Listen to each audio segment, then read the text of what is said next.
Hey everybody, Aaron J. Anderson here. It's been a long time since I did a video, and it's been a really long time since I did a DIY video. But I'm going to do a DIY video. I'm setting this up really quick because I think it's kind of a cool feature, or a DIY hack or mod or whatever you want to call it.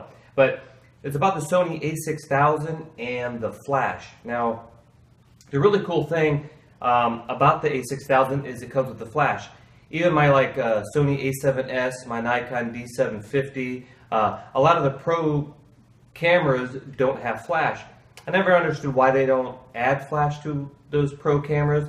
I understand that you don't want to shoot flash directly into somebody, but I don't understand why they never made them to where you can swivel them or point them up so you can do bounce flash with a professional camera. I think it's kind of strange. But however, it's really cool because the Sony a6000 actually comes with a flash, and I'll get close-ups of my modification. I'm going to take something off real quick. The cool thing about the flash is it pops up, as you can see, and you can point it up. I mean, that's like genius. Why doesn't every camera allow you to do that? I wish they even put a swivel on it so you can swivel it to bounce. But anywho, if you're really new to photography and don't understand what this modification is, I'm going to explain really quick. You never want to use a flash or a light on the same axis as your camera. This is my my model for now. I have a bounce card here, so if you see that in the frame there, that's what that is. But when you sit there and you fire a flash directly on your subject, it just looks very unflattering. Usually what happens is you have really unnatural shadows. A lot of times the background will get dark and you just have a really bad picture. So what you want to do is to get your flash off the axis of the camera. And a lot of times you'll put a flash off camera on a light stand, or an assistant hold it, and you'll have a wireless unit on here to trigger the flash. To put the flash off camera, and higher, you're going to get more natural falling light and shadows on your subject, making the photo look better. The other way to do it is if you buy one of those external flashes, it gives you a swivelable head on it.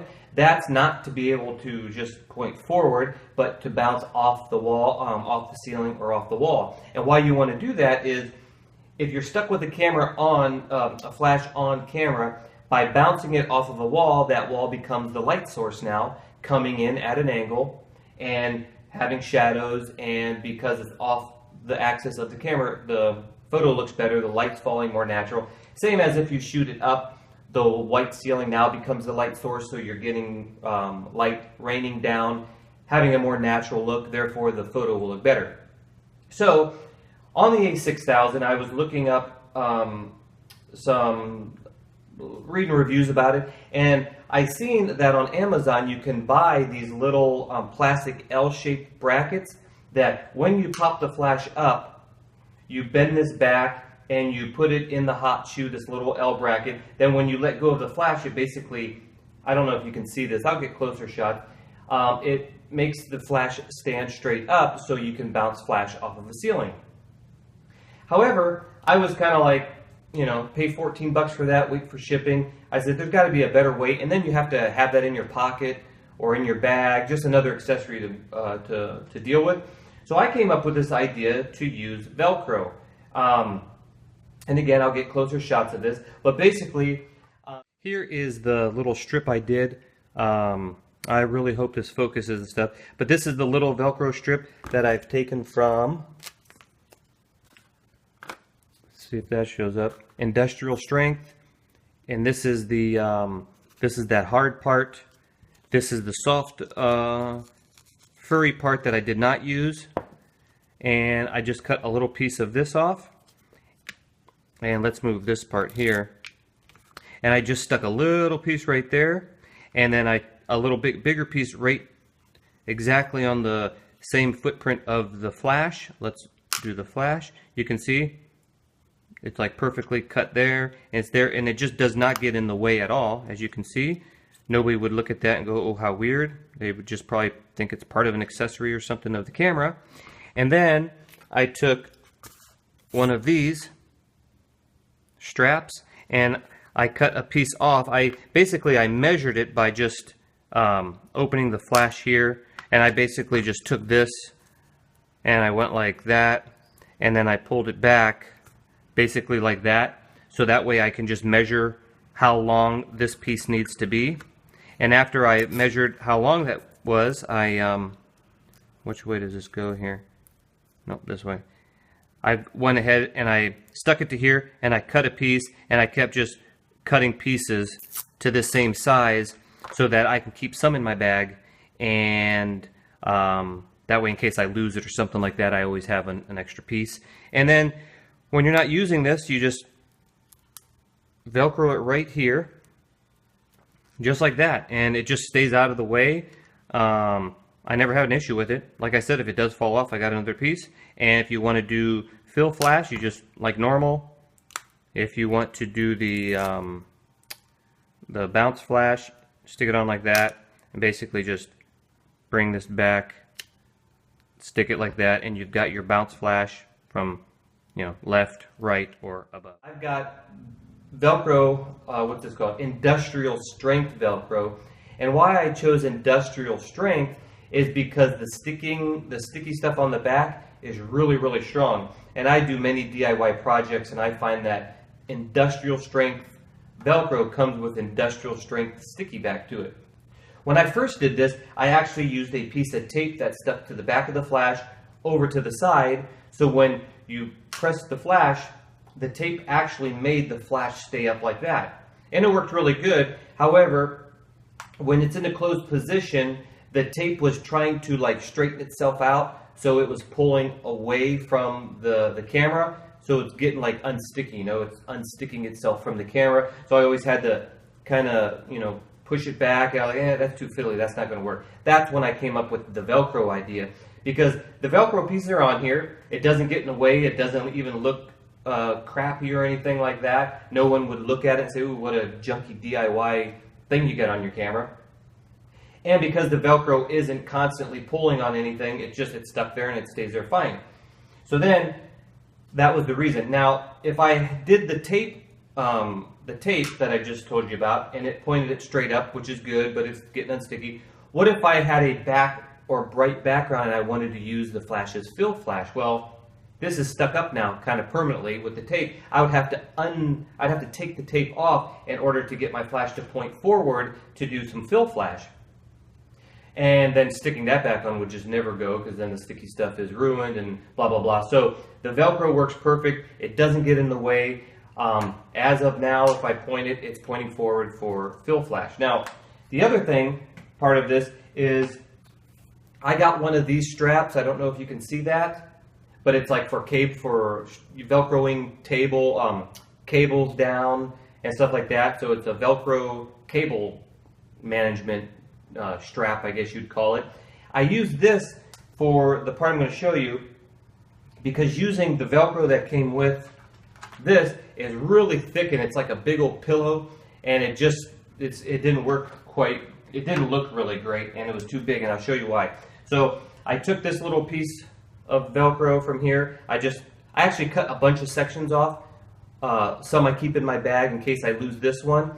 So you can only need one, and you can make many pieces of this. And on here, how I walk around with this is I just Velcro it up on top there, and I just leave it there. It's always there, ready when I need it, and I'll show you what it's going to do, but it's always there, it's out of the way, it doesn't look bad. When you use this, you know, it's like with the same size piece, it's just like this big, ungodly pillow on top of your camera, so it just didn't look good. And yeah, this one's nice, low profile. Now what this does is, if you want to do well, you can keep this on if you want. You don't have to take it off, and you don't have to have an accessory in your pocket, it just stays on. If you want to do fill flash, works the same, put it back, it's out of the way. If you want to bounce flash, all you do is turn this around, and let's go up like this, and now you just got to Velcro that like that, and now you've got bounce flash, which is really cool. So now I can just bounce flash all I want off the ceiling and get nice lighting. So if you want to put it back, all you have to do is collapse it. You can keep it like that, but if you're done, I would just take it off Velcro to the side, and you're good to go. So no accessories that you have to worry about, nothing you have to buy except for Velcro. Don't have to order nothing. It works perfect. If you don't want this Velcro piece on top, well, don't put it on top.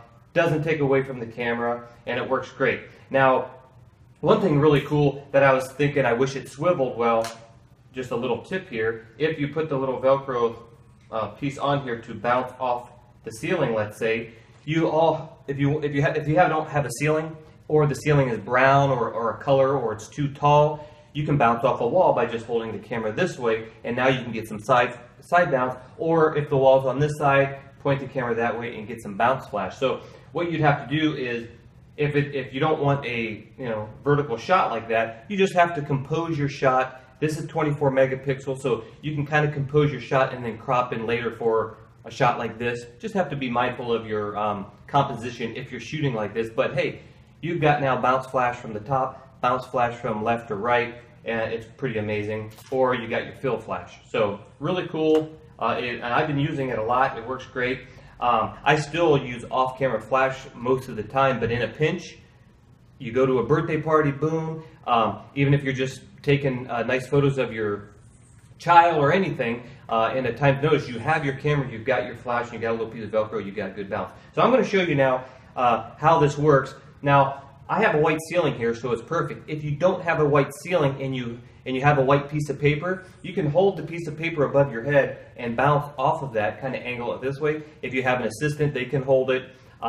If you have a bigger piece of foam core, or like this reflector thing here, it works great. Anything you can bounce off if you don't have a ceiling. Same with the side. If you don't have a wall, have someone hold a piece of paper over there or something, and you can bounce off the paper, getting the light off axis. So I'm going to take a photo here. First we'll do a photo. We'll shoot them all. Well, let's shoot it like this. I might be off frame now, but I'm going to shoot my little Mickey Mouse here. And this is no flash.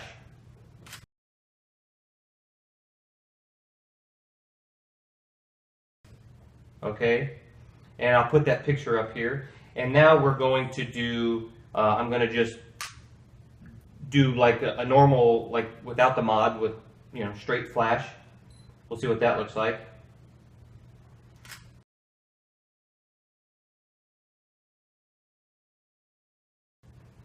And then we're going to do my little modification where we turn this bad boy around, and we're going to bounce flash off the ceiling.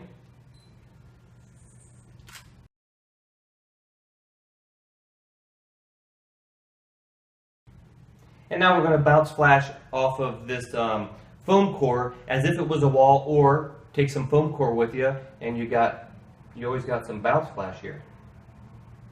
I might have to turn, let me move this out. I apologize here. And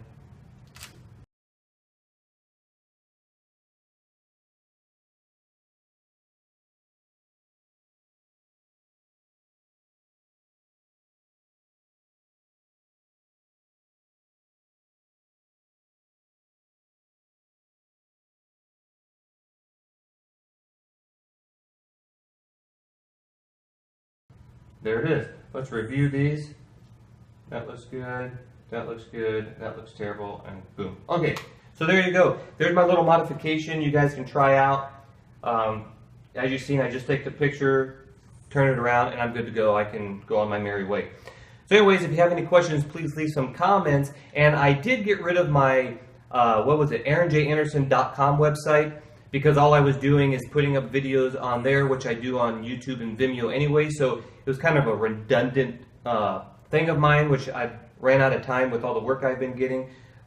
Been doing a lot of photography gigs lately, so I got rid of that. I also got rid of my Twitter, because I just found myself so involved with all this social media where I wasn't doing more of these videos, and I was trying to rush people's work, color grading stuff and all that. So I got rid of all that. What I do have is AaronJAndersonphotography.com. That's my new website. It's mainly based on photography, but I might put a page on there where I'll start putting my tutorial videos. But for now, you can see this on Vimeo or YouTube under Aaron J. Anderson. But I think the best way to keep up with all of my stuff is to go to Facebook. And I have two Facebooks. One is a personal one, And the other one that I post all my work on is Aaron J. Anderson at Facebook. So it's ARON J. Anderson at Facebook, however you put that in the title. So go on over there, ask me to be your friend, and I'll, accept that, or however that works. And if you have any questions, let me know. Talk to you later. Bye.